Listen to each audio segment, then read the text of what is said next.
Episode 10, Charmander, The Stray Pokemonday.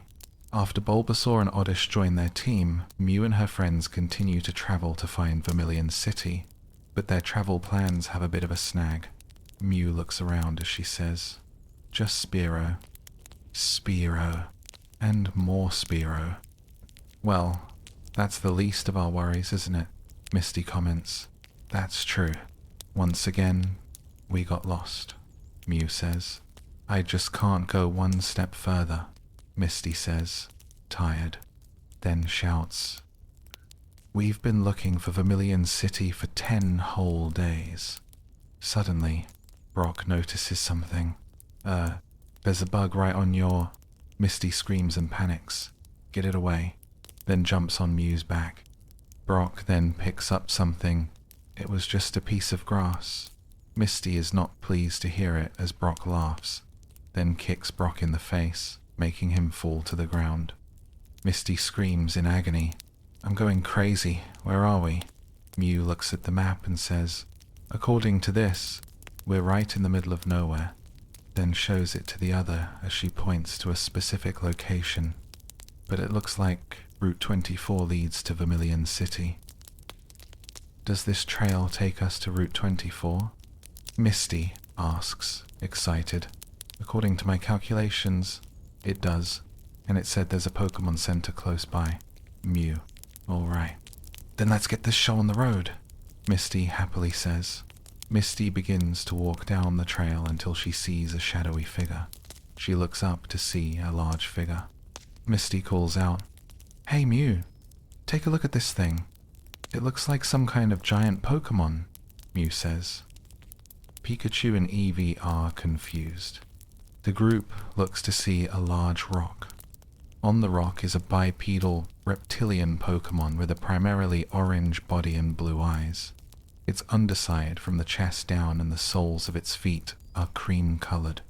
It has 2 small fangs visible in its upper jaw and 2 smaller fangs in its lower jaw. A fire burns at the tip of its slender tail. "A Charmander," Brock confirms. Charmander then lets out a yawn, making the group fall over in disbelief. Soon enough, Mew brings out her Pokédex, and Dexter says, "Charmander the lizard Pokemon, a fire type. A flame burns on the tip of its tail from birth.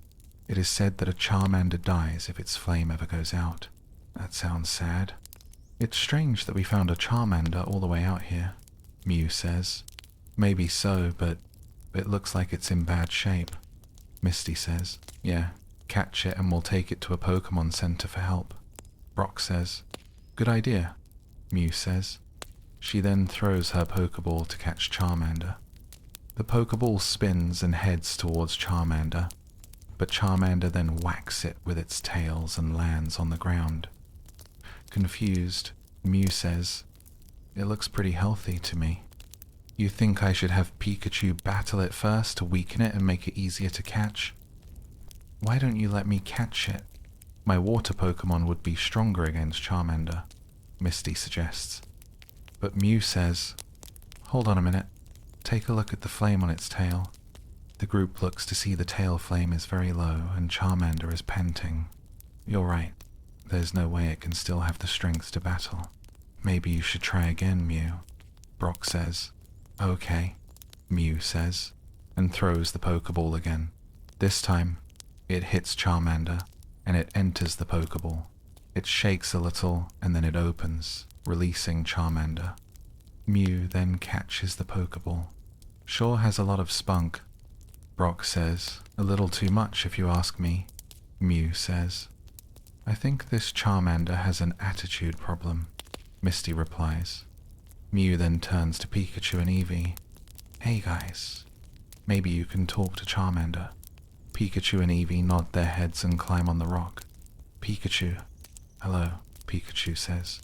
Then they both climb on the rock and sit next to Charmander. Eevee asks, Eevee, what's wrong, Charmander?" "Charmander, I'm weak and tired, but I need to stay here," Charmander says. Pikachu? Why here? You don't look very good." Pikachu says, Charmander, 'cause I'm waiting for my trainer. He promised to come back for me," Charmander answers. Pikachu and Eevee turn to each other and nod their heads, then climbs down the rock to speak with their trainer. "So, what's the story?" Mew asks. Pikachu and Eevee then explain to Mew what Charmander has told them. "What did they say?" Brock asks. "They said that Charmander is waiting on that rock for its trainer to come and get it." Mew answers. "You mean it belongs to somebody?" Misty asks, confused. "If it's waiting for someone, I think we better leave it. It's probably best if its own trainer takes care of it," Brock says. "I hope its trainer comes back soon," Mew says, showing deep concern. The group then begins to walk down the trail to continue their journey. Mew stops and turns her head back to see Charmander on the rock, then continues to walk down the path. Charmander looks at Mew and yet still remains on the rock, waiting for its original trainer to return. The group continues to walk on the train until they see a building. Misty points out to it. "Hey, you guys, look over there. It's the Pokémon Center, the one on the map. Route 24 can't be too far," Mew says. Soon, thunderclouds roll in and it begins to rain outside. Pikachu soon gets a reaction to the rain. Eevee even feels a speck of rain on its head. "Hurry!" Mew calls out. Soon, everyone hurry down the trail to the Pokémon Center. Back on the rock, Charmander is using a leaf to shelter itself from the rain. Sadly, it's not enough, and the tail flame is getting weaker, and it's getting cold and wet. Back at the Pokémon Center, Misty walks to the table with some bowls of soup. Misty says, "Here's some nice hot soup." "Thanks, Misty," Mew says, sounding a little sad, then gives another bowl to Brock. "Have some soup, Brock." "Huh?" Misty notices that Brock is looking out the window to see the rain. "What's wrong?" Misty asks. Brock says, "I wonder, do you think anybody picked up that Charmander yet?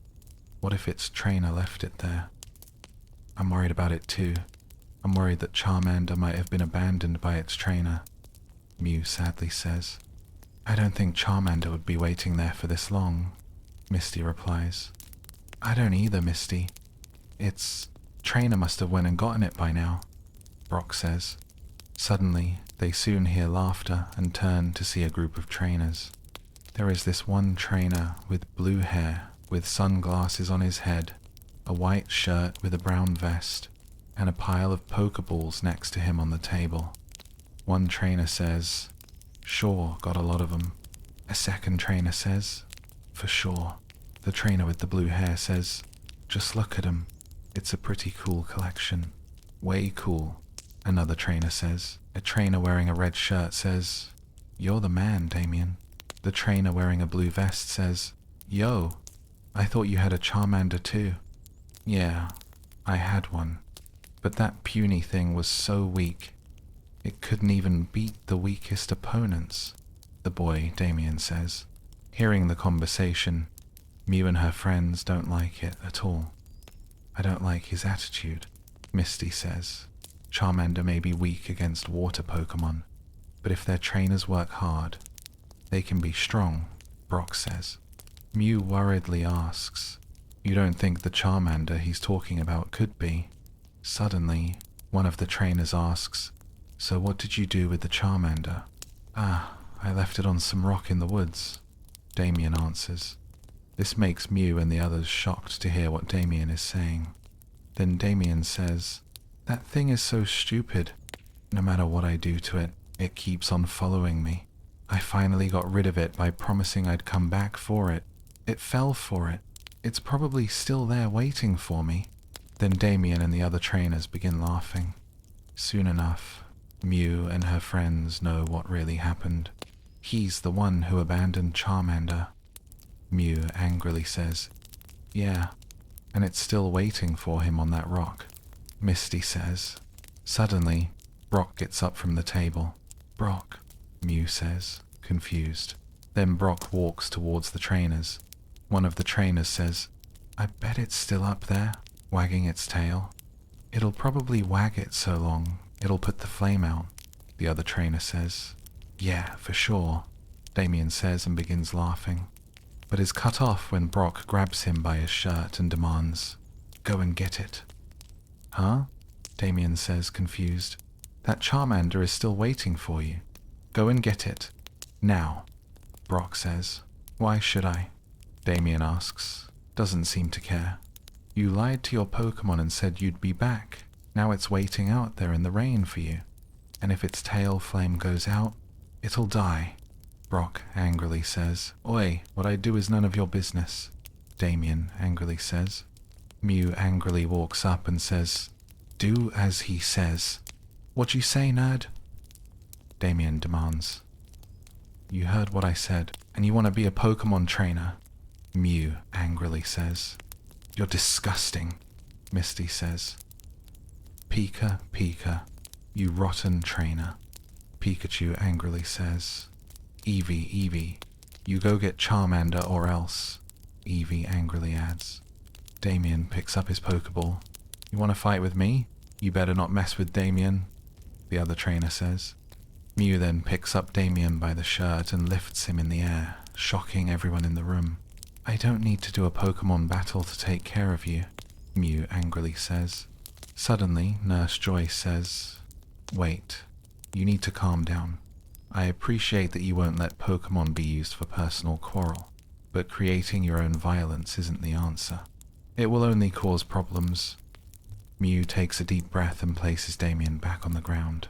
Damien scoffs it off and says, Yeah, well, tell them they're the ones what started it.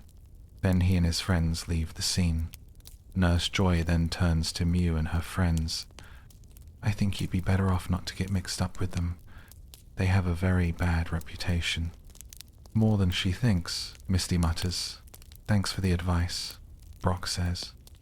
Nurse Joy laughs and walks away. Brock smiles as his cheeks blush. She sure is pretty. I've never seen anyone as pretty as her. Confused, Misty asks, What are you talking about? She looks just like all the other Joys. Yeah, it's a joyful world, Mew comments, then shakes Brock's shoulder. Alright, snap out of it. That snaps Brock out of it. Oh, quit spacing out. What about Charmander? Misty says. Brock gains back his focus and says, That's right, we've got to help it. Mew and her friends put on their rain jackets and hurry out into the rain to rescue the fire Pokémon in distress. This is dangerous, going out in a storm like this to help a Pokémon. What if we all catch pneumonia? Misty says. The storm may be bad, but you know the reason why we must do it, Mew says. We've got to help a Pokémon in need, Misty says, and winks. Meanwhile, Charmander is still trying to remain conscious with his life being held by a single thread. Suddenly, a flock of Spearows notice Charmander and begin to attack it. They stop when Mew throws a rock at it and shouts, Knock it off. The flock of Spearows soon begin to attack Mew, but Mew refuses to be bothered. Brock has his jacket removed and forces them away. Mew says, Pikachu, Eevee, get these Spearows away from us. Pikachu and Eevee spring into action and swat the Spearows away with their tails. Pikachu then uses a small thunder shock, but it's enough to drive the Spearows away. Thanks, guys, Mew says. Pikachu and Eevee answer, Pikachu, Eevee. You're welcome. Brock and Mew hurry to Charmander to see its condition is worse. Oh no, the flame on its tail is almost out. Mew panics. Brock wraps Charmander in its raincoat. Let's get it to the Pokémon Center. Mew then removes her jacket. I'll make sure its tail flame stays lit. With that, Mew and Brock carry Charmander and keep its flame going with Misty, Pikachu, and Eevee close by. Hold on, you can make it, Charmander, Brock says. We'll get you to the Pokémon Center. Just hang in there, Mew says. Mew and her friends continue to pick up the pace as they try to get to the center to save Charmander's life. At the Pokémon Center, Nurse Joy is looking out the window, worrying for Mew and her friends who have got out in the storm. Then the group of friends burst in. Joy, please help us. Mew panics. EVV, it's terrible. Eevee cries out. Pika Pie, we got an emergency, Pikachu adds. Nurse Joy hurries to them. What is it? What's wrong? This Charmander is in bad shape, Brock answers. The flame on its tail, it's almost gone, Mew says, about ready to cry. Nurse Joy sees the tail flame with a gasp. There's not much time. Soon, Charmander is taken into the ER. Mew and the others watch as Nurse Joy examines him. Will it survive? Brock asks. Charmander is very weak, Nurse Joy answers. Then turns to the group. How could you let it get into this condition? It's not our fault. Damien was the one who abandoned it. Mew answers. What? Joy asks, shocked. Mew sadly says, well, Damien promised Charmander to come back for it. Charmander's loyal to Damien, so it believed him. That's why we confronted him earlier, because we know what Damien really did. Misty says, poor Charmander, and Damien just left with the rest of them. Nurse Joy sadly says, feeling sorry for Charmander. Brock then begs Nurse Joy, Joy, I'm begging you, please save it. Charmander has got to get better. I'll do whatever I can, Nurse Joy answers. The red treatment light is one in the ER, meaning Nurse Joy is beginning the treatment. Mew and her friends are forced to wait outside to see if Charmander is able to survive. Nurse Joy continues with the medical procedure. Brock says in his thoughts, Charmander, you've got to hold on. Mew then says in her thoughts, please, keep your flame burning. Time has gone by, and after the waiting, the light has died down and Nurse Joy exits the room. The group walks over to see Nurse Joy. The nurse smiles and gives a peace sign, meaning that Charmander has pulled through, to their relief. Charmander's recovering. It should be fine by morning, Nurse Joy says. The group looks inside to see Charmander is sleeping in the medical unit and its flame is still lighting. That's the spirit, Charmander, Brock says. Mew smiles and says, thank goodness, Charmander, you're going to be okay. The next day, Misty and Mew are sleeping on the couch while Pikachu and Eevee are sleeping on the floor with the blanket on them. Brock walks over to see the others to notice someone else is sleeping on Mew's stomach. It's Charmander, who is feeling a lot better. Mew wakes up to see Charmander sleeping on her. Mew can't help but smile and sits up as she holds him. She also makes sure to let it sleep. Misty walks up to see Charmander with Mew. Well, it looks like Charmander like you. I guess. But well, Mew says. What is it, Mew? Brock asks. I know it sounds weird, but I really hope Charmander can come with us. But I'm not sure if I could, Mew says. How come? Brock asks. Because I know that Charmander would want to wait on the rock for Damien, Mew says. I'm afraid Mew is right. We can't force Charmander to come with us if it wants to wait for him. Even if he is a lying creep, Misty says. They're right. There's nothing we can do until Charmander realizes the truth, Nurse Joy sadly says. Mew looks down sadly to see Charmander sleeping with Mew. She really wants Charmander to come with her, but knows that Charmander is still loyal to Damien and she can't do anything about it. Sometime later, Mew and her friends continue on their way, and Nurse Joy promises to take care of Charmander until he fully has his strength. Brock turns to Mew and asks, you really wish Charmander could come with us, huh, Mew? Yeah, Mew sadly answers. Misty turns to Mew. Mew, I'm sure Charmander knew that we cared, but like you said, it couldn't forget about Damien. It's still loyal to him. Mew nods her head. I know, but it doesn't mean I have to like it. Misty smiles and says, come on, Route 24 is just ahead. Once we get to Vermilion City, there'll be plenty of Pokémon. Soon, Mew and her friends continue to walk on the trail. Meanwhile, Team Rocket has a new mecha set up for our heroes, and launches into their motto, Jesse, to protect the world from devastation, James, to unite all peoples within our nation. Jesse and James, to denounce the evils of truth and love, to extend our reach to the stars above. Jesse, Jesse, James, Mew, then comes in. Mind if I cut in? Huddle up, then says, they're gonna be here soon. Finally, a foolproof plan to capture Pikachu, James says, excited. I'm so excited. I can't wait to test our new automatic, high-speed, super-duper whatchamacallit. Jesse adds, bringing out a remote. Jesse and James press the blue button at the same time. Start it up. The machine starts up, making Meowth weary. So what does this thing do, anyway? The mecha extends a drill and starts to drill a hole on the ground. Meowth shouts, not another hole driller, we tried that already. If at first you don't succeed, Jesse says, this time we'll remember where the hole is. James adds, Jesse and James cover the hole. Meowth asks, are you sure you're going to remember where the trap is? Meowth, don't you think we're smarter than that? Jesse questions, making Meowth fall over in embarrassment. Our trap is set, James says. Meowth notices Mew and her friends coming. Hey, here they come, now.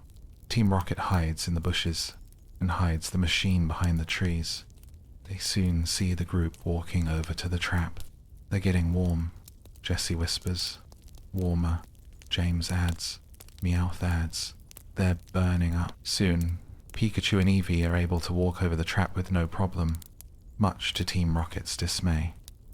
Jesse whispers, it's too strong. You used too many branches. Me? You're the one who covered it with too much dirt, James says. Meowth scratches them both. Quiet. Soon, Mew and her friends walk over the trap. Mew feels herself sinking a bit. Whoa, you feel something? I did, Brock answers. Feel what? Misty asks. Soon, the trap caves in and Mew, Misty and Brock fall in, grabbing Pikachu and Eevee's attention. Pikachu walks over and says, Pikachu, not again. Eevee asks, Eevee, are you okay? Suddenly, they turn to see Team Rocket wearing blue rubber suits. Meowth laughs and says, I can't believe they fell for it. Our invention worked. We're geniuses, Jesse says. James says, come with us, Pikachu. You belong to us now. Same goes for Eevee. Pikachu uses a thunder shock, but their suits prevent it. James laughs. Rubber cannot conduct electricity. Just another example of our incredible genius at work. Jesse says, you have to be a rocket scientist to outsmart us. The Team Rocket Scientists, James says. We call these our anti-Pikachu suits. We made them ourselves. I must admit, I don't think this is really my color at all, Jesse says, looking at the suit. Meowth says, enough talk. Let's just grab the Pikachu and get out of here. Mew cries out, Pikachu, Eevee, run. Hearing Mew, Pikachu and Eevee run away. We'll use our anti-Pikachu rubber balloon bazooka, James says, bringing out a bazooka. Ready? Aim. Fire, Jesse says. The balloon fires and soon chases Pikachu and Eevee. The two Pokémon run as fast as they can, but are soon engulfed by the rubber balloon. Pikachu tries to use Thunderbolt, and Eevee tries to use Swift, but nothing works. Team Rocket mocks them outside the balloon. Pikachu and Eevee cry out, Pikachu! Eevee! Help us! Pikachu! Eevee! Mew panics. Jesse laughs. Hello down there, thank you so much for dropping in. Don't worry, Pikachu is safe with us. We won't lose it like you did, James says, holding the balloon. Pikachu! Eevee! Mew says. Dismay. Meowth says, let's get out of here. Suddenly a familiar voice shouts, Charmander. Hold it right there. What is that thing? Jessie asks. Turns out it's Charmander who has arrived on the scene. Charmander then demands, Charmander, you better give Pikachu and Eevee back to those guys right now. It's saying you better give Pikachu and Eevee back to those guys right now. Meowth translates. It's gotta be kidding, Jessie says, annoyed. James says, now step aside, you insolent little firebug. We haven't got time to play with you. Team Rocket plays rough, so get moving, Meowth says. Charmander becomes steamed with the insult and that these people want to hurt the ones who saved him. Charmander powers up much to Team Rocket's confusion, then performs a powerful fire-type move and torches Team Rocket that their rubber suit burns off and they drop the bag with the Pokémon inside. When they are fried, Team Rocket runs away screaming. You see? Didn't I tell you we needed fireproof uniforms? James screams. Jessie shouts. Shut up and keep running. Some geniuses. Meowth. Meowth shouts. Team Rocket continues to run away as they scream. Looks like Team Rocket's blasting off again. Suddenly, Damien comes out of the bushes and notices Team Rocket running off. Confused, Damien says, Charmander beat them. Back at the hole, the gang are able to climb out of the hole. Once out, they see Charmander is waiting for them with a smile, and Pikachu and Eevee are free from the balloon. Wow! Thanks for the help, Charmander, Brock says. That was awesome, Charmander, Mew happily says. You see, Mew? Charmander knew we cared. That's why it's here, Misty says. Way to go, Brock says. Mew then turns to Charmander. Charmander, how'd you like to join up with us? I'm afraid your trainer isn't coming back. Suddenly, Damien steps in and says, Hey, Charmander, been looking all over for you. Mew gasps. It's you. What do you want, Damien? Brock demands. I came back for Charmander, just like I promised, Damien says. Everyone gasps in shock. Even Charmander is shocked. Damien says to Charmander, So, let's go. Charmander looks at Mew and her friends, then look at Damien, who is at front. Brock says to Charmander, Careful. This trainer's already abandoned you once before. Charmander is mine. I'm the one who caught it. Remember? Damien says. Mew angrily says, Damien, you bragged about how you abandoned him. Good thing I did. That toughened it up. Besides, what's wrong with dumping off a weak Pokémon? Damien says. Charmander becomes shocked to hear what Damien is saying. I wasn't going to come back for it, but now that I've seen what it can do, I'm really glad I ran into you guys. The best thing is, I didn't have to raise it myself, Damien says.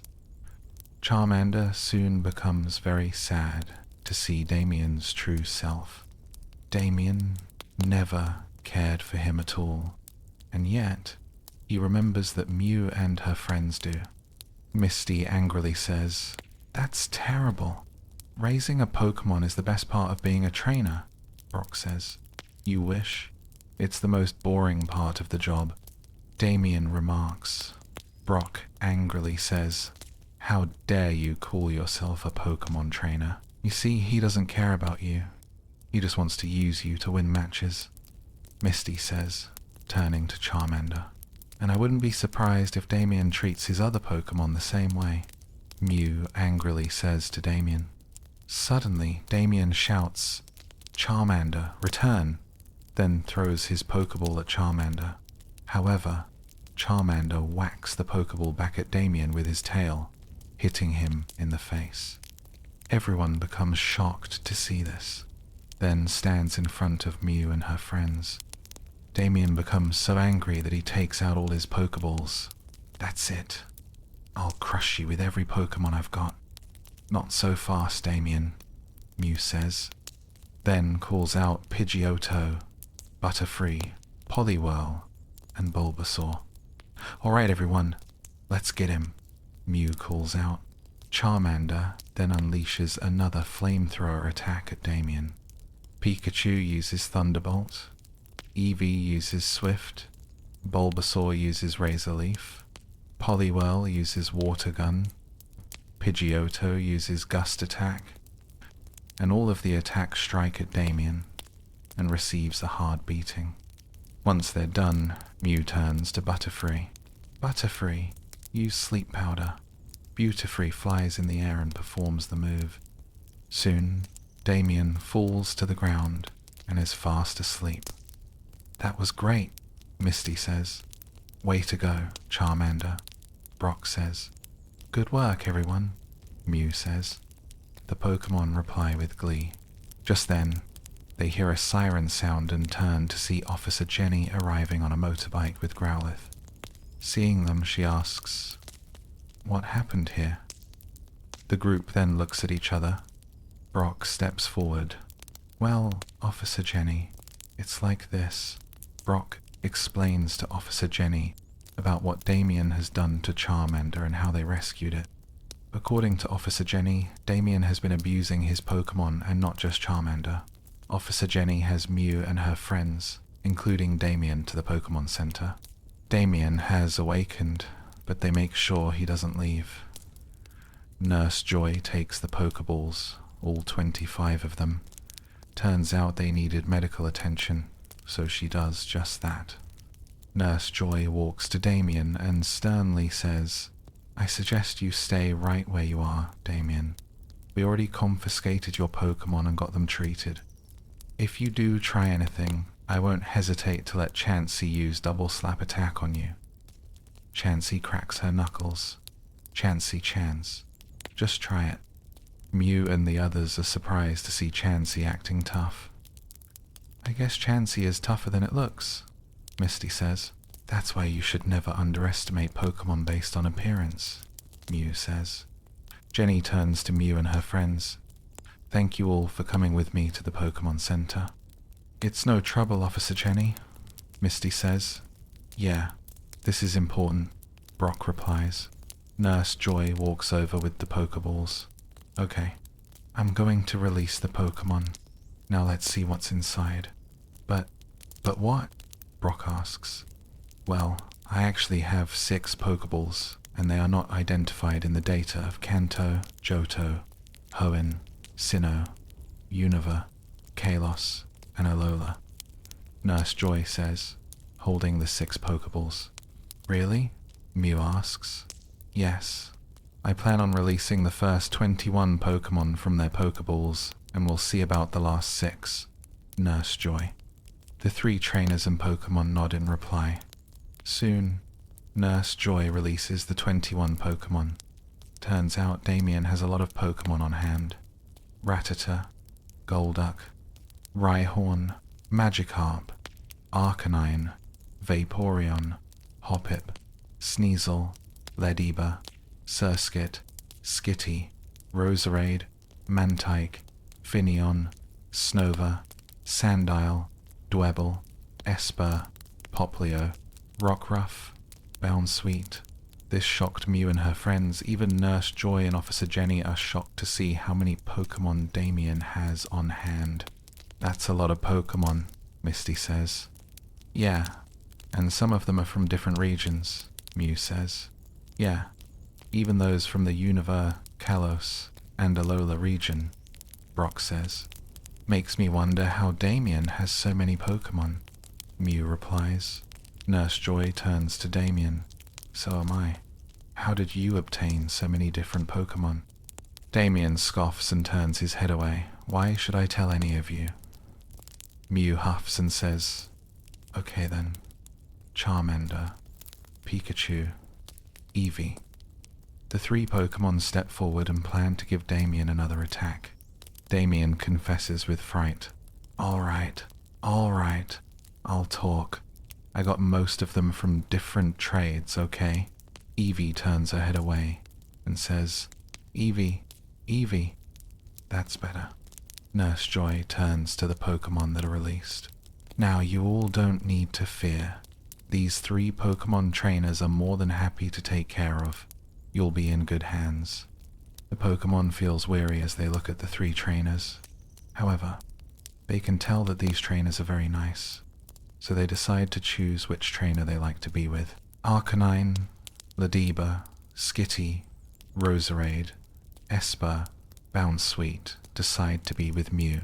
Golduck, Vaporeon, Magikarp, Surskit, and Snova decide to be with Misty, even though Surskit is also a bug Pokémon and Snova is a grass and ice type. Misty doesn't mind. Finally, Rattata, Rhyhorn, Hoppip, Sneasel, Sandile, Dwebble, Rockruff decide to be with Brock. However, the trainers look to see the only ones who remain where they are Mantike, Finneon, who are in a small pool of water, and Poplio. Misty asks, "I wonder what's wrong with them." Mew realizes, "I have a feeling Damien has been forcing them to battle. I think they don't wish to be in another Pokémon battle." The three Pokémon nod their heads, agreeing to the statement. "Well, we can tell that all three are water-type Pokémon," Brock says. Just then, Mew has an idea and turns to Misty. "Misty, maybe your sisters can take care of them." "That's a great idea. I'm sure they'll be happy there," Misty says. Soon, the Pokémon becomes curious. Misty walks over to them. "I know you don't like battling, but how would you all like to live with my sisters at the Cerulean Gym?" The Pokémon become curious.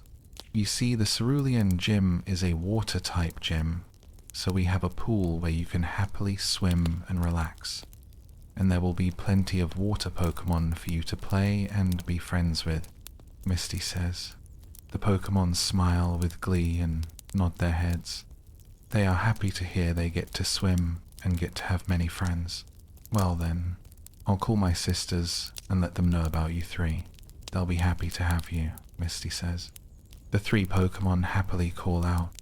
Mew and Brock are happy as well. Mew turns to the 6 Pokeballs left on the desk. "I wonder why these Pokémon weren't identified in the Pokédex." Then takes 2 of them. Brock and Misty then each one of what's left on the desk. "Well, the best way to know is to let them out," Brock says. The 3 then throw their Pokeballs, and it's a surprise to see the Pokémon that has come out. The first one is a white rabbit-like Pokémon, with some orange and a little bit of yellow fur. The second one is a light blue skin lizard-like Pokémon with darker teal patches and a lighter blue belly and face, and a yellow fin on its head, and a curly tail. The third one is a green monkey Pokémon with a brown tail, wedge-like ears, orange hands, feet and snout, and a lime mask frame on its face. It also has a brown stick on its head. The last one looks like a Ponyta, but it has chalk white fur, long, purple and blue, cloudy fur that is also on top of its dark purple hooves, purple eyes with light blue irises, and a purple and white horn on top of its forehead. This shocked Mew and her friends, including Nurse Joy and Officer Jenny. I don't believe it," Brock says, shocked. "Are those what I think they are?" Mew adds. Jenny turns to Mew and Brock. "I suspect you have an idea what they are. I remember Professor Oak telling me about them.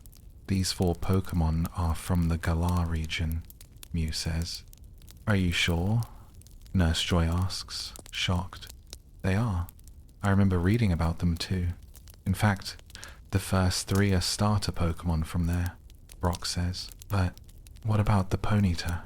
It's different from the ones I've seen," Misty says, confused. Mew kneels down to Ponyta and reaches her hand out to it.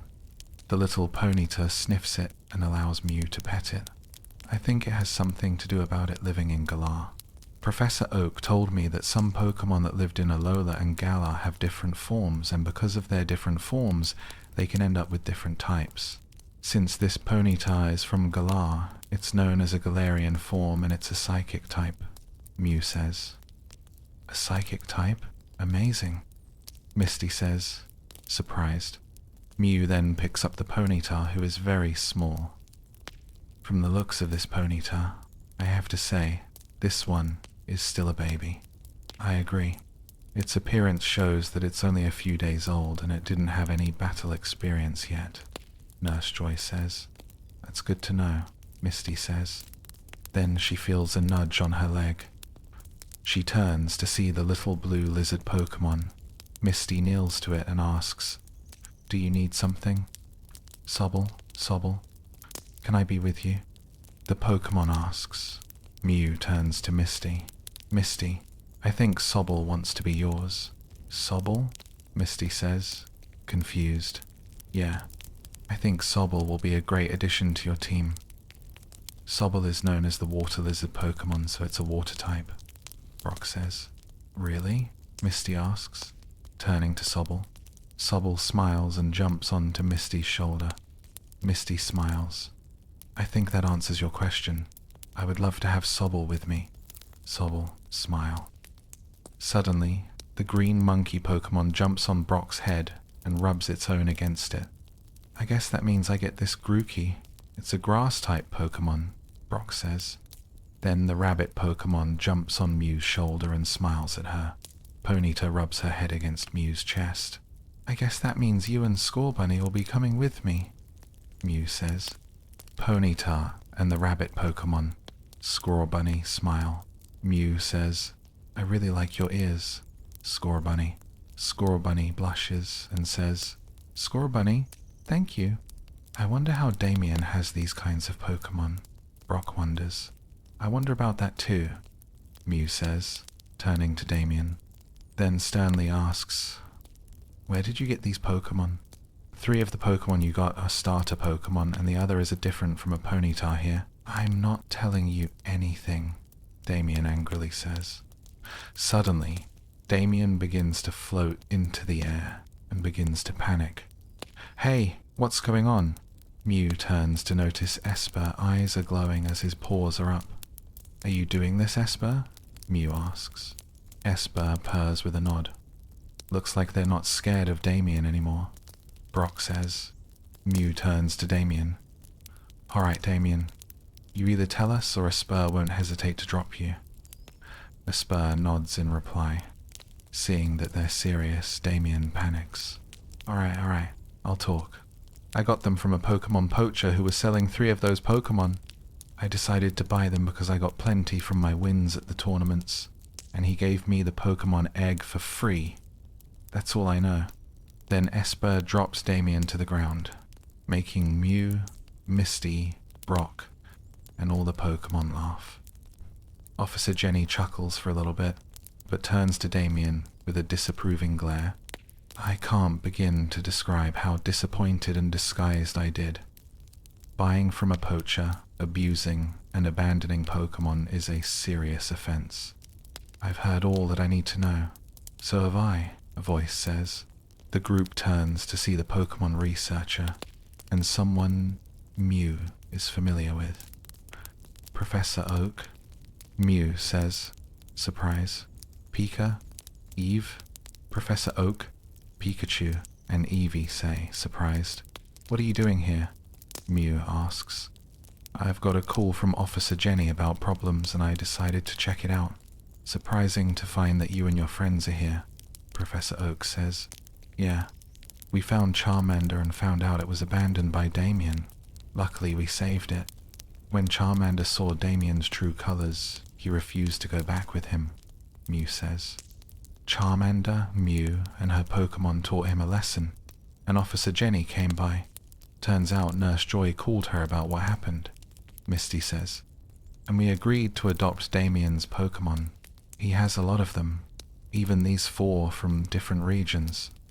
Even the starter Pokémon from Galar and the Galarian Ponyta," Brock says. Professor walks over to see the 4 Galar Pokémon with them. When he walks to Ponyta, Ponyta sniffs the professor and licks him with glee.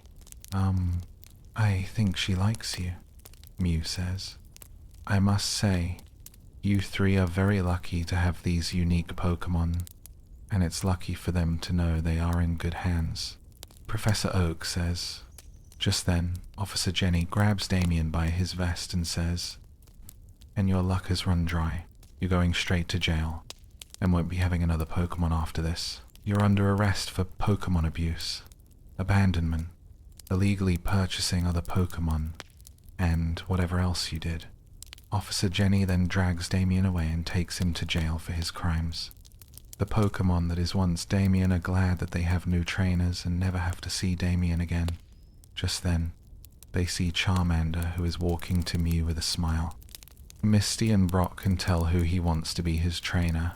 Brock says, "Go ahead, Mew. You get Charmander. He's a great Pokémon." "Are you sure?" Mew asks.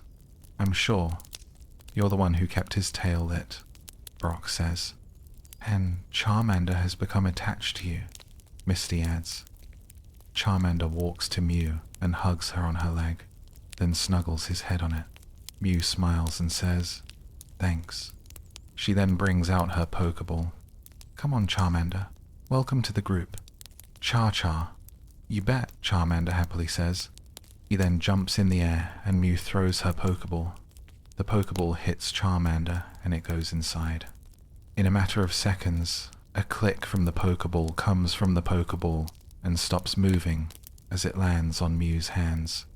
"You got a new Pokemon and a new friend," Mew says. "Yeah," Mew happily says.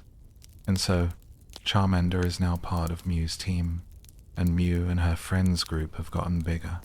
The group continues on their way to Vermilion City, and hope that they won't get lost again. As the journey continues, Episode 11, Here Comes the Squirtle Squad. Mew along with her friends are now walking on the open road as they continue their journey to Vermilion City. Their group has gotten bigger because they not only rescued an abandoned Charmander, but all the Pokémon who have been treated badly by their previous trainer. As they walk down the road, Mew notices that a bit of the road feels like it's being pushed down.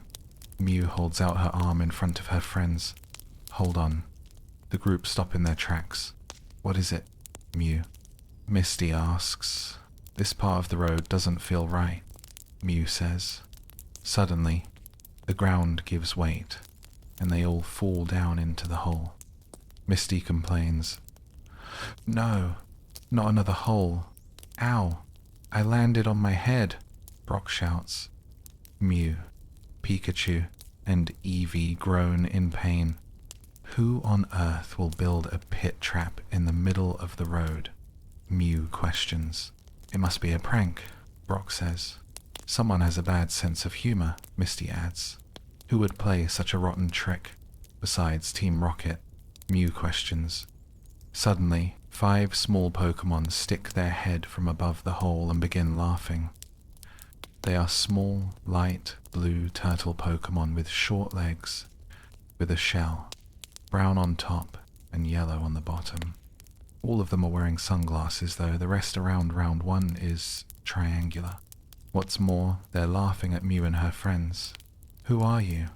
Brock demands. "What's so funny? We could have been hurt," Misty says. The Pokémon continue to laugh. Mew is the first to climb out of the hole. Dangerous practical jokes are nothing to laugh about. On her back are Eevee and Pikachu. "Pikachu, I agree," Pikachu says. "Eevee, Eevee. That wasn't very nice, you know," Eevee adds. Brock and Misty climb out as well. There they see the 5 turtle Pokémon laughing at them for the joke they pull. Mew says, "Those are Squirtles."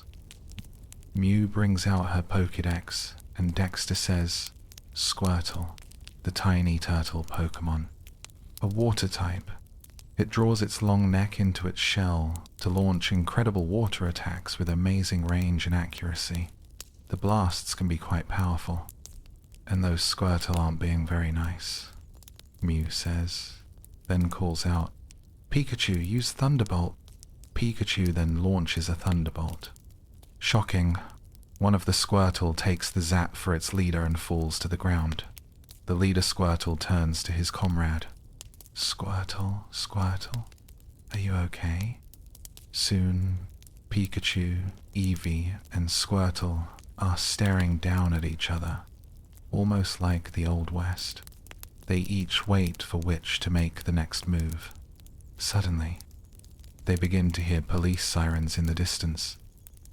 The lead Squirtle turns to his gang. Squirtle, Squirtle, Squirtle, Squirtle, it's the cops. Let's retreat for now. The Squirtles pick up their injured comrade and runs away at full speed. That was sure weird, Mew says. The group look to see the source of the siren is Officer Jenny on a motorbike. Jenny asks, "Are you guys alright? Has anyone been hurt here?" "Officer Jenny," Mew says. Confused, Jenny asks, "Huh? Have we met before? Your faces don't look familiar. Are you Officer Jenny of Viridian City or Cerulean City or another relative?" Mew asks. "I sure am. The ones you met are my cousins," Jenny says. "Cousins?" Mew says, confused. "My cousins are all police officers. All of us look identical. Plus we're all named Jenny," Jenny says. Mew can imagine a photograph of a lot of Jennies who look exactly the same. "Talk about family resemblance," Mew says. "At least they remember all their names," Misty replies.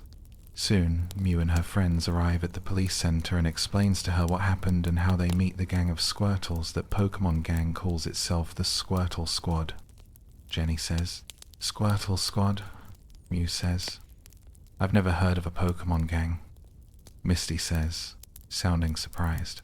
"They're all Squirtles who are deserted by their trainers," Jenny says. "Deserted?" Mew asks, feeling concern. "They don't have a trainer, so they just run wild and play tricks on the whole town. It's really kind of sad because if they had somebody to care about them, they wouldn't have turned out to be as bad as they are. It's a real shame," Jenny explains. Mew feels sad for the Squirtle. It's like what happened to Bulbasaur and Charmander. They've been abandoned by their trailers for different reasons. Later on, Mew and her friends arrive at a lake so they can rest. Brock is laying on the grass while Pikachu and Eevee are resting. Misty is also doing some fishing in the river. Mew feels a little sad as she has her hands on her cheeks and her elbows on her knees. She lets out a sad sigh. Misty turns to Mew and asks, "What's wrong, Mew?" "I feel bad about the Squirtle Squad. The only reason why they were playing those tricks was because they felt that they can't trust humans, not after what their former trainers did," Mew says. "Yeah, it's very sad. Kinda makes me wish we could catch the Squirtles and raise them myself," Misty says. "I was thinking the same thing, but it might not be easy to get near the Squirtle Squad since they don't seem to trust humans, and we don't even know where to find them," Mew says. "I'm sure we'll find them somehow," Brock says. As Misty is fishing at the lake, one of the Squirtle Squad members pops its head out of the water. Misty thinks she catches it. "I caught something." Pikachu, Eevee, and Mew look to see one of the Squirtles that fires a water gun at them, then laughs at them. "Soaked," Misty says. "I'm soaked." "Me too," Mew replies. Pikachu then runs forward and gives an electric shock at the Squirtle. However, because Mew and the others are wet, water conducts electricity, and so Mew and the others are shocked too. Mew screams, "Knock it off, Pikachu." Pikachu stops to see his little accident. Then the group falls to the ground. "Wet clothes conduct electricity," Brock says. Squirtle continues to laugh and jumps out of the water and on the road. Mew, Pikachu, and Eevee stand in front of the Squirtle.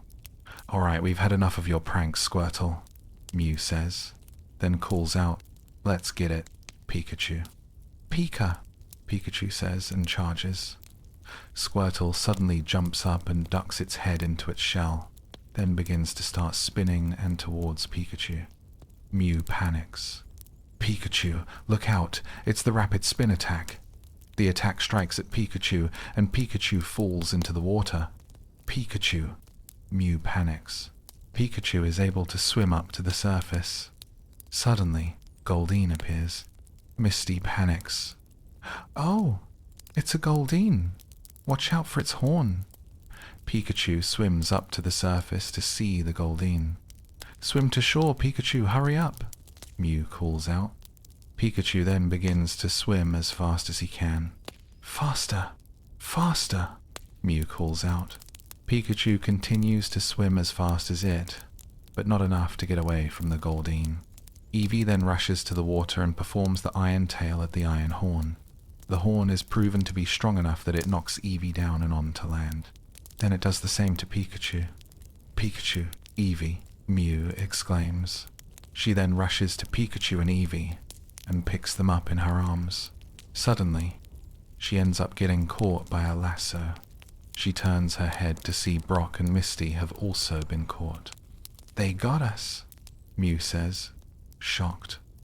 The three Squirtle then run around in a circle and have the 5 friends tied together. Soon, the Squirtles start laughing. Mew and her friends are not amused about this.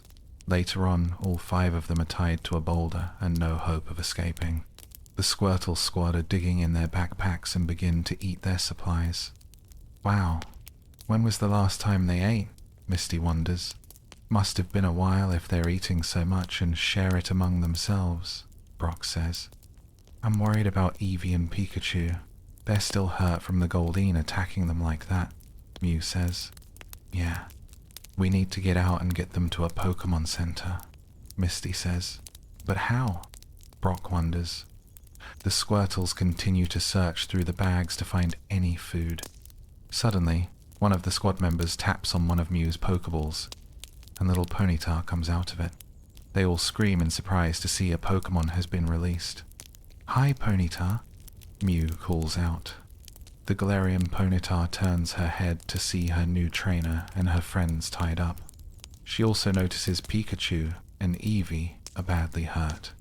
She walks over to them and places her front hooves on the stone wall.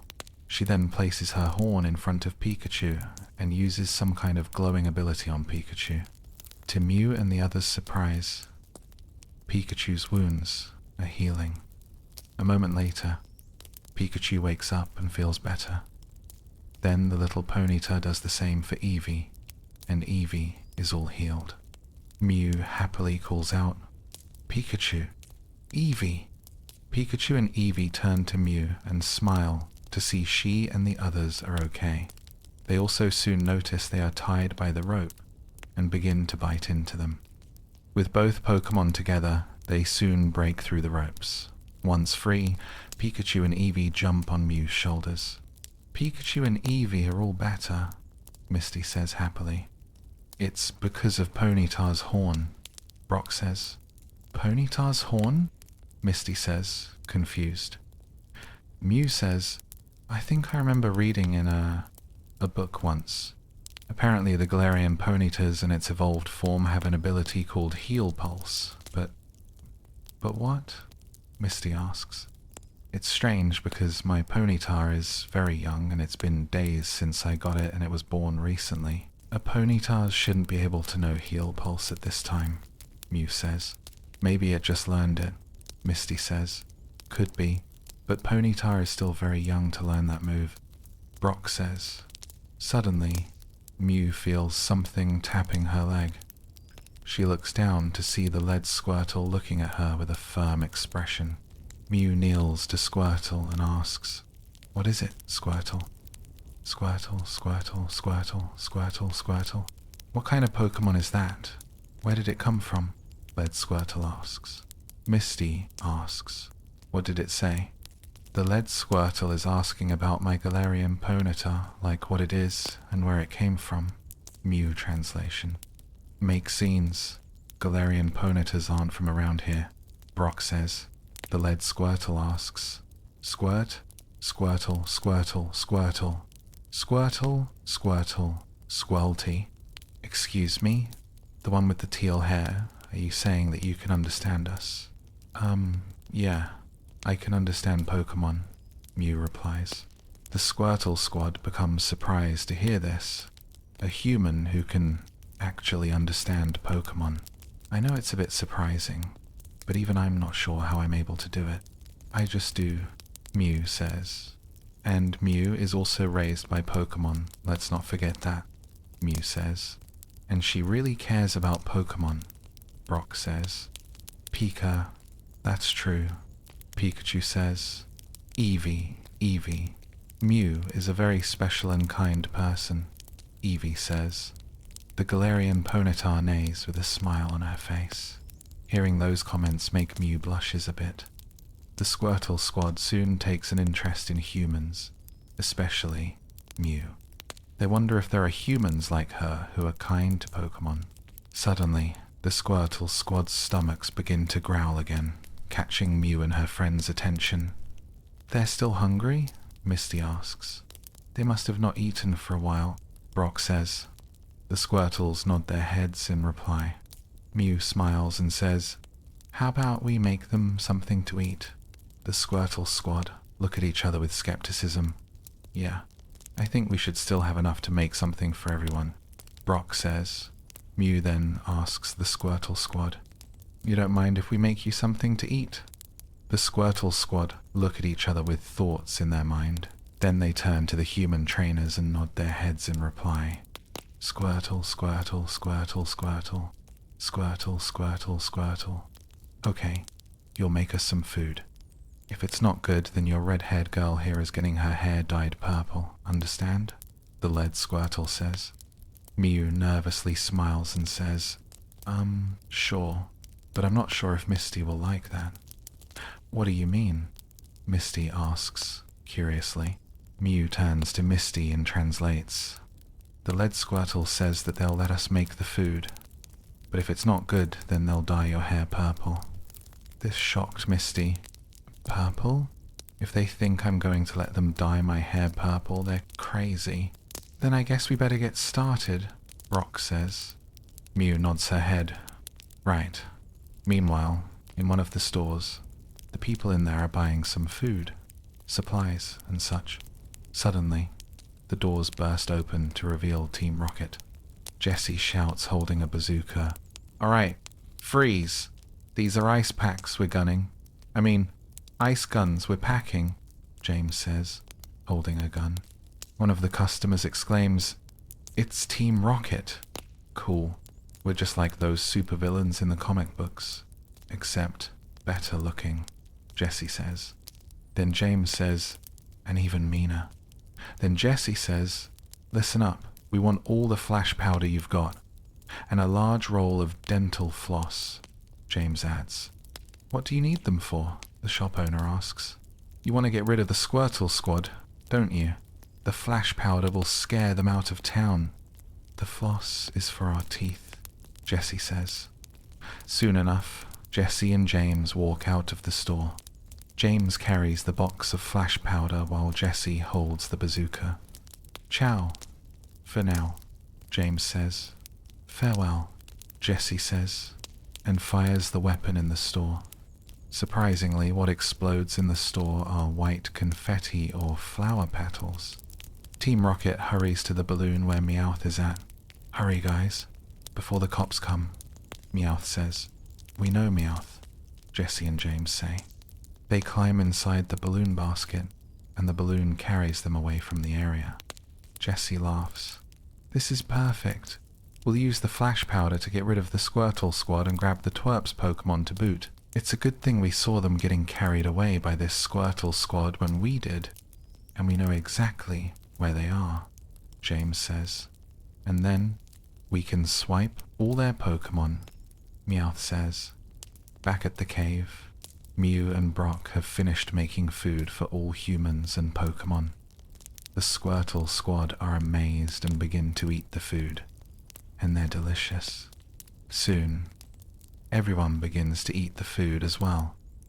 Mew smiles and says, I see you like the food, huh? Squirtle. Yeah, it's great. The 4 Squirtles happily say, then says, Squirtle, Squirtle, Squirtle. Yeah, truth is, we were bluffing about dyeing her friend's hair purple. Really? Mew asks, surprised. Surprised. Eevee asks, Eevee, you were joking? Squirtle. Squirtle, Squirtle, Squirtle. Yeah. We play tricks, but we don't mess with people like that, especially girls, the lead Squirtle says. Pika, I'm surprised, Pikachu replies. What did they say? Brock asks. Turns out the Squirtle was bluffing about dyeing Misty's hair purple. Mew translates. Really? That's good, Misty says, relieved. Mew nods her head. Yeah, they said they played tricks, but they'd never change a girl's natural hair color. The Squirtle squad begin laughing. Misty giggles. Talk about a bunch of little pranksters. Soon, Mew and her friends begin laughing as well. Suddenly, they hear a loud explosion, catching the groups by surprise. Mew asks, What was that? It came from outside, Misty says. Mew and her friends hurry outside to see the Meowth hot air balloon and a familiar group of Pokémon thieves. Jessie, to protect the world from devastation, to unite all peoples within our nation, Jessie and James, to denounce the evils of truth and love, to extend our reach to the stars above, Jessie, Jessie, James, James. It's Team Rocket, Brock says. They're at it again, Mew replies. Squirtle Squad, it's time to say your farewell, Jessie says. Bombs away. Jessie and James say and drop the bombs to them. Soon, the bombs begin to explode around the canyon, shocking the humans and Pokémon. Team Rocket continues to throw their bombs down below to blast them. Quick, run for cover. Head for the cave, Mew screams. Hurry, Misty screams. The group runs to the cave as fast as they can. Mew quickly turns her head to see the lead Squirtle is on his back and struggles to get back up. Squirtle, Mew screams. Mew hurries to help Squirtle, but Team Rocket throws 2 more bombs from the tree. Mew runs and reaches for Squirtle. Squirtle. Mew lands on top of Leader Squirtle as the bombs go off, sending out a large explosion. Ah, Mew. Misty panics. Pika. Eve. Mew. Pikachu and Eevee panic. The dust clears off to see Mew and the Leader Squirtle are okay, but are covered in dust and bruises. Mew grunts in pain as she asks, Hey, Squirtle, are you okay? Squirtle, you saved me, Squirtle says, astonished. Just then, Team Rocket throws 2 more bombs off the balloon basket. Misty screams, Here come 2 more, Mew says. Save yourself, Squirtle. Run for it. This makes Squirtle more surprised. The next moment, Squirtle lifts Mew in the air with tears from his eyes as he screams, Squirtle! Squirtle! Mew says, surprised. Squirtle carries Mew high above his head and runs off as the bombs explode, then jumps high in the air as he carries his savior. Look out, Misty calls out. Mew and Squirtle crash into the cave as they are caught by the others. From above in the balloon, Team Rocket doesn't see the Squirtle Squad or Mew and the others. No more Squirtle Squad. The town's gonna give us medals and we'll be heroes, Jessie says. Suddenly, Mew's voice calls out, Not so fast. Who said that? Jessie says, confused. They soon look up to see Mew, Pikachu, Eevee, and Squirtle on the top of the canyon. Confused, Jessie asks, Weren't they? Didn't they? James says, shock. Meowth asks, How did they? Squirtle, water gun, attack. Pikachu, use Thunderbolt. Eevee, use Swift. Mew calls out. Pikachu, Eevee, and the lead Squirtle answer. Pikachu, Eevee, Squirtle. Our pleasure. Pikachu, Eevee, and lead Squirtle use their powers at Team Rocket. When they combine, they become a powerful attack. The attack destroyed the balloon and electrocuted Team Rocket in the process. Soon, Team Rocket is being blown away. Team Rocket screams. Looks like Team Rocket's blasting off again. Soon, the smoke begins to rise even more and is now causing the forest fire close by. Soon, Mew and the others notice a fire. The blast must have set it off. Brock says. Just then, Officer Jenny arrives at the scene and says, if it keeps burning, the whole town could go up in smoke. Don't worry, Jenny. I've got an idea, Mew says. Jenny becomes a bit confused. Mew then turns to the lead Squirtle and his gang. Listen, if you Squirtles work together, you can combine your water guns to put out the fire. The Squirtle squad nod their heads and get to work putting out the fire. Soon, the Squirtle squad put out the fire and saved the forest and the town. After that, a ceremony is being held and Officer Jenny gives the Squirtle squad a certificate. Jenny announces, and so, we gratefully award this certificate to the Squirtle squad. Thank you all for saving our town from the fire. Because of your skill and bravery, we proudly appoint the Squirtle squad the town firefighters. Soon, the townspeople gave the Squirtle squad black and white color jackets, and one is carrying a pole with white and black ribbons. Lead Squirtle crosses his arms and says, Squirtle. Sometime later, Mew and her friends are walking down the path. Pikachu and Eevee are also happily walking on the path. Misty looks behind her and says, Hey Mew, that Squirtle is following us. Soon enough, Mew and her friends turn to see the lead Squirtle of the Squirtle squad. Squirtle calls out, Squirtle, Squirtle, hang on, wait up. Mew turns to Squirtle and asks, Would you like to come along with us, Squirtle? Squirtle, of course. Squirtle answers. Squirtle removes his sunglasses to reveal the purplish-red color eyes and is showing a big smile. Mew bends down as Squirtle runs into Mew's arms. Welcome to the team, Squirtle, Mew happily says. Squirtle, thank you, Squirtle says. Guess I've caught a new Pokémon, Mew happily says. Pika. Alright, Pikachu cheers. Eevee happily says. Eevee, welcome, Squirtle. Caught? What do you mean by caught? Misty asks, confused. Brock laughs. Mew caught Squirtle right into her arms. I suppose you're right, Misty says. Yeah, Mew says. The group begins laughing with smiles on their faces. With a brand new Pokémon on their side, Mew's family has gotten bigger, and so they continue to travel to Vermilion City. As the journey continues, Episode 12, Mystery at the Lighthouse. The road's gotta be somewhere, Mew says, looking around. Everything's somewhere, Brock says. Are we lost? Again. Misty asks, whining. It appears Mew and her friends have once again lost their way, and it's getting kinda tiring. Even Pikachu and Eevee are tired. They continue to travel down the road to find that will lead them to Vermilion City, so Mew can try to earn her next badge. Mew sighs. I do hope we get there too. I like to earn another badge, like I did with the Boulder badge and the Cascade badge. Maybe so, but you got the Cascade badge because you saved the Cerulean City's Pokémon, Misty says. True. We would have finished with our match if Team Rocket didn't try to mess things up, Mew says. Yeah, those three always seem to make a mess of things, Misty says. Then Brock comes in. Either way, Mew here has 2 badges and 19 Pokémon. That's right.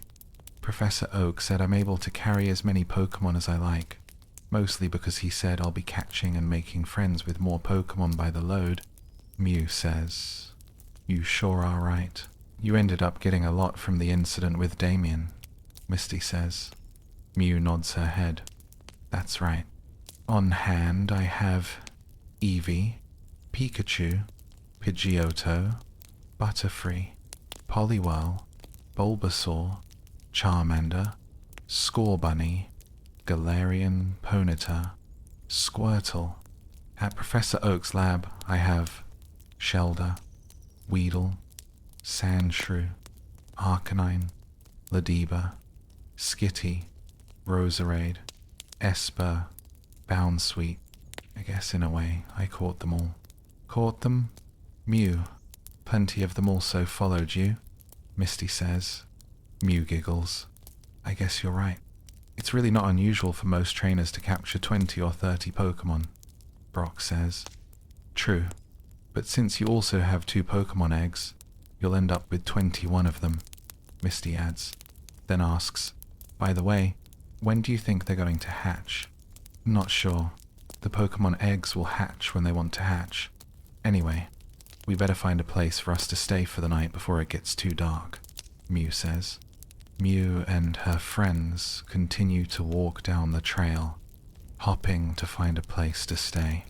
Soon enough, they find their way out of the woods and discover a beautiful beach with a sparkling blue ocean. Wow, it's so pretty, Mew says. Yeah, what a lovely sunset, Misty says. Mew then looks down to see a crustacean Pokemon with a strong outer shell protecting its small body. Its upper half is red and has its eyes and 2 small spikes on the top of its head. Its light tan arms are also connected to its upper body. Its lower body is light, tan, and doubles as its jaw with 2 fangs overlapping its upper body.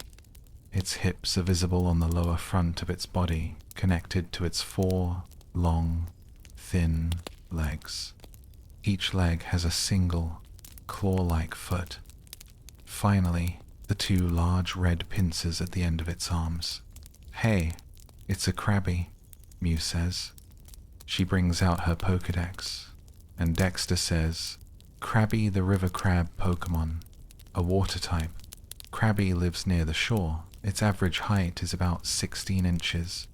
Mew picks up Krabby and says, You're the cutest and smallest Krabby I've ever seen.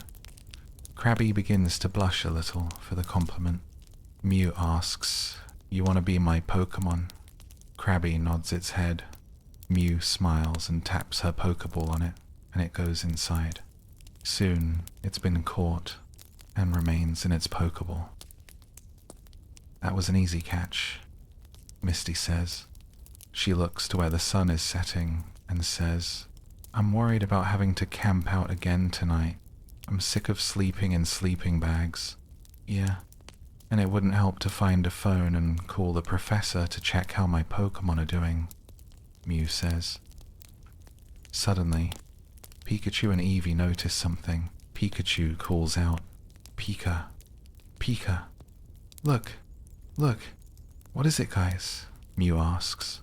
Eevee answers, Eevee, Eevee, look over there. The group looks ahead to see something ahead. They soon see a building along with a tall tower with a light shining on it, and it's spinning around and around. What's that?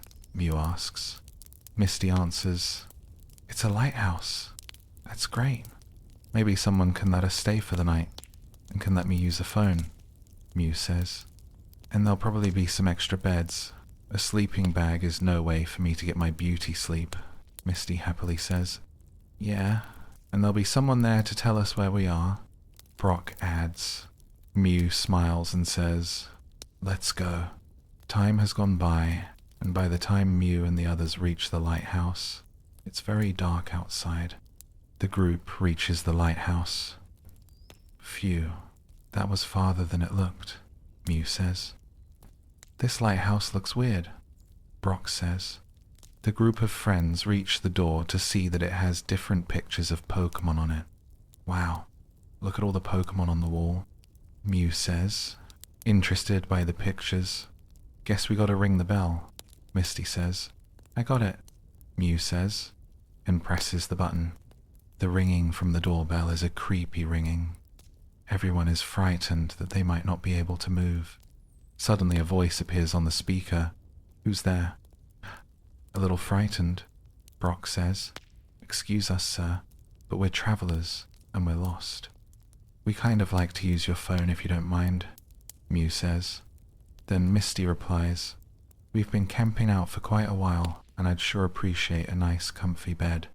And I wonder if I could use your kitchen to make some bacon double cheeseburgers for our group. And I'd be more than happy to make something for you, Brock says. The voice says, That's great. Can you cook without using tofu? Oh, sure. I can cook lots of things without using any tofu, Brock says. The voice says, "That's good. I've been eating nothing but tofu since my cook went on vacation. Come on in." Just then, the doors fully open and the group goes inside. Mew asks, "Would you mind if I borrowed your phone? There's a phone right near you," the voice says. Mew turns her head to see a screen, and it has a bell sprout with buttons on it. They all walk to it to see that it's actually a video phone. "Hey, it's a video phone." "Oh, that's cool," Misty says. "I'll call Professor Oak," Mew says. Mew then presses a few buttons for the professor's number. The video phone turns on to reveal Professor Oak standing in front of a portable stove with a bowl on it. He uses some chopsticks to test the water.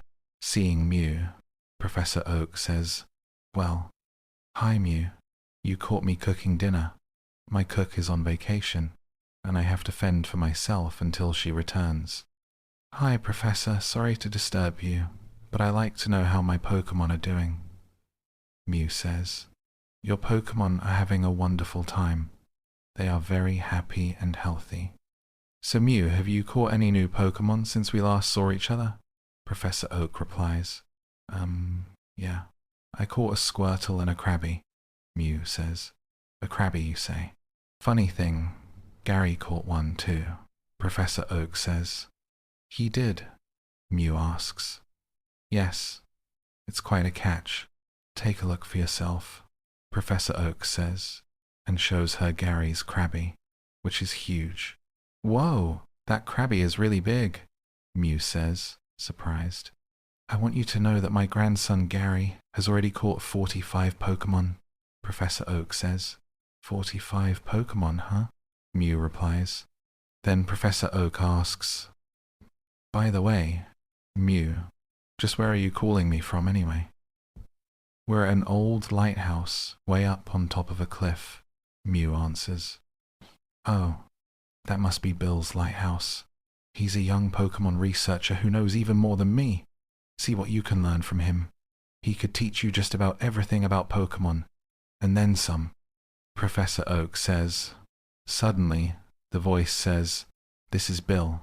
Professor Oak. Good to hear from you." "Hello, Bill. Please give my friends a crash course in Pokémon," Professor Oak says. He then takes his dinner up with the chopsticks and says, "Uh-oh, tofu's done." Then the video phone hangs up. Suddenly, the young man, known as Bill, says, "Well, there's no way I can ignore a request from the great Professor Oak." Suddenly, the lights turn on, and the young man says, "I am Bill of the Lighthouse." The group turns their heads to see a large Pokémon on top of a small star case, causing the group to gasp in shock. They are indeed shocked, especially on what kind of Pokémon this is. "It can't be. That's a Kabuto, an extinct Pokémon," Brock says, shocked. Mew brings out her Pokédex and Dexter says, "Kabuto, the shellfish Pokémon, a rock and water type. In its original time, Kabuto was prominently found on beaches, likely aided by its fast and powerful swimming ability. While it is commonly believed to be extinct, isolated populations of Kabuto have been found to be unchanged for 300 million years. I wonder what it's doing here," Brock says, surprised. Suddenly, the Pokémon speaks. "No, I'm not a Kabuto. I'm Bill, the Pokémon researcher." Confused, Mew asks, "Wait, are you a human being or a Pokémon?" "This is a costume. I'm stuck inside it," Bill says. "Do you need help getting out?" Mew asks. "Yes. Step up here," Bill says. Mew walks up the stairs and says, "Tell me what to do." "Push that button," Bill says. Mew looks on the costume and notices the button on one of the sides. She walks to the button and asks, "This one here?" "Yes." "These arms are too short. I tried to get out, but I couldn't reach the button," Bill says. Mew presses the button, and it makes a strange sound and it glows from the hedgehogs. The next thing the group knows, the Kabuto opens up and the legs and front fall from the ground. He has short, dark green hair, brown eyes, and he is wearing a burgundy suit with red cuffs on the sleeves and wears a light green scarf around his neck. He smiles and says, "Thanks for helping me get out. I've been stuck in that costume for hours." "Did you come from a costume party?" Misty asks. "No, it's not for a party. This is a special costume I use in my research. Getting inside its skin helps me get inside its head," Bill answers. "What do you mean?" Mew asks. "There are many kinds of extinct Pokémon, and I want to understand how they lived. Putting on a costume is one way of figuring out what they were like," Bill says. "Yes, indeed. Or I'm beginning to.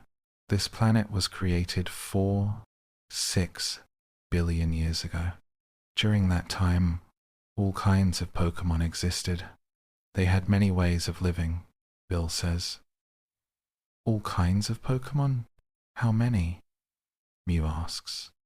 "On this planet, there are more than 700 known species of Pokémon of 7 different regions," Bill says. "Over 700? In 7 different regions?" Mew asks, astonished. "You're lucky to be Pokémon trainers. Your goal is to catch all of these different kinds of Pokémonday. That's a great task," Bill says. "Yeah, and I ended up having 19 Pokémon already," Mew says. She looks at the screen and says, "There sure are a lot of..." But Bill says, "Of course, these are just the Pokémon we know about. There are still many Pokémon that have never been discovered, so we need to keep searching." "How many could there be?" Mew asks. "No one knows exactly. The search goes on. There's always something new to look for in our lives and in ourselves," Bill says. "Something to look for?" Mew says, confused. "Yes, there's a lot for us to look for, inside and outside ourselves. There's meaning for every creature, a meaning for all the Pokémon, and a meaning for all us humans too," Bill says. "A meaning for all," Mew replies. "Keep looking for new Pokémon to catch.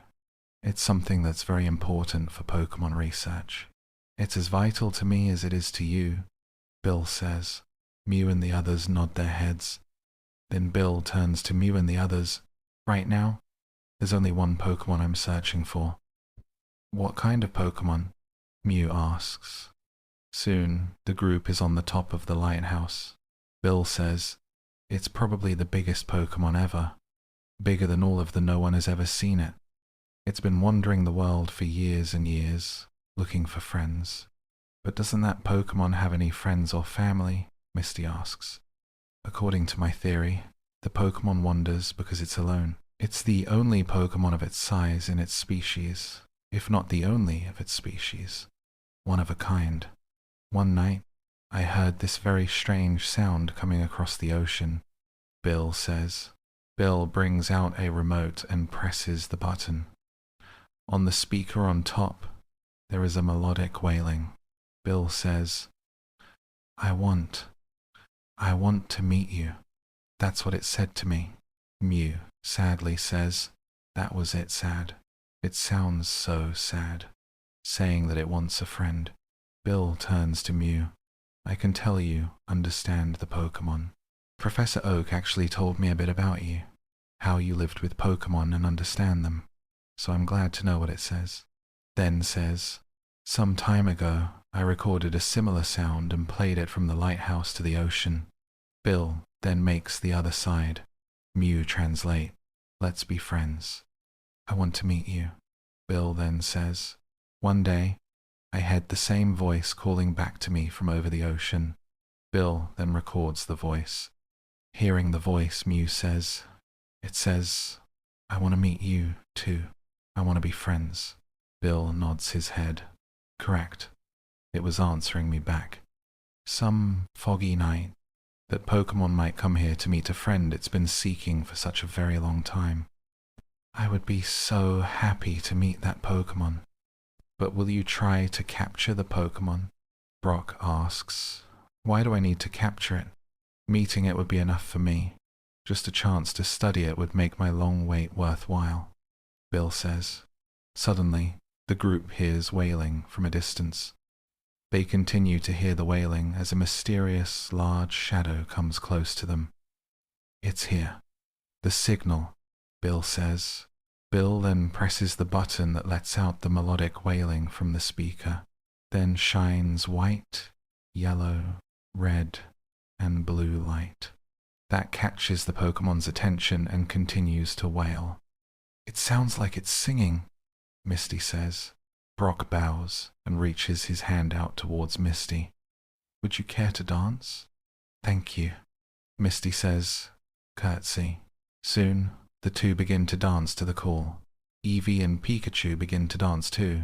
Mew and Bill are astonished as they see the large Pokemon coming towards them. The Pokemon continues to come closer to the lighthouse.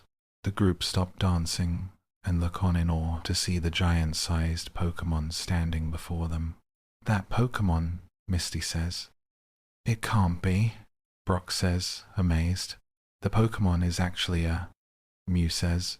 Bill says, a giant Dragonite. Mew brings out her Pokédex, and Dexter says, Dragonite, the dragon Pokemon, a dragon and flying type. It's a kind-hearted Pokemonday.